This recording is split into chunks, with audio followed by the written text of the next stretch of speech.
Top quality और consistent performance के लिए सिर्फ सिल्वर पंप्स। टॉप क्वालिटी और कंसिस्टेंट परफॉर्मेंस के लिए सिर्फ सिल्वर पंप्स, नाम याद रखना।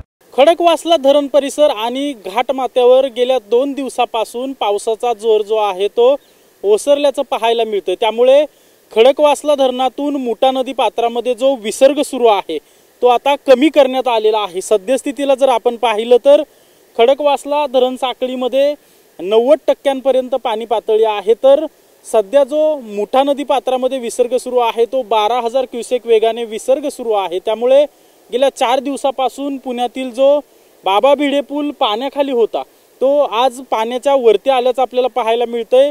पुलाच्या खालून पाणी वाहत असल्यामुळे आता नदी पात्रातील जो हा रस्ता आहे तो आणि हा बाबा भिडे पूल जो आहे तो आज प्रशासनाकडून वाहतुकीसाठी खुला करण्यात येणार आहे, कारण की शहराच्या मध्यवर्ती भागातील वाहतूक जी आहे ती नदी पात्रातील रोडमधून आणि या बाबा भिडे पुलावरून होत असते आणि हा पूल जो आहे तो वाहतुकीसाठी बंद ठेवल्यामुळे सकाळच्या वेळी आणि संध्याकाळच्या वेळी शहरात मोठ्या प्रमाणात वाहतूक कोंडीचा त्रास होत असतो। त्यामुळे आता विसर्ग कमी करण्यात आलेला आहे, त्यामुळे अगदी काही वेळात प्रशासनाकडून हा पूल जो आहे तो वाहतुकीसाठी खुला करण्यात येणार आहे।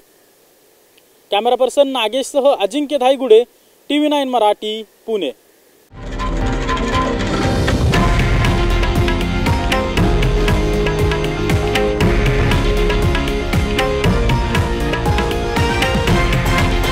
हे आहे देशातील नंबर 1 न्यूज नेटवर्क आणि आपण पाहत आहात TV9 मराठी, एकमेव।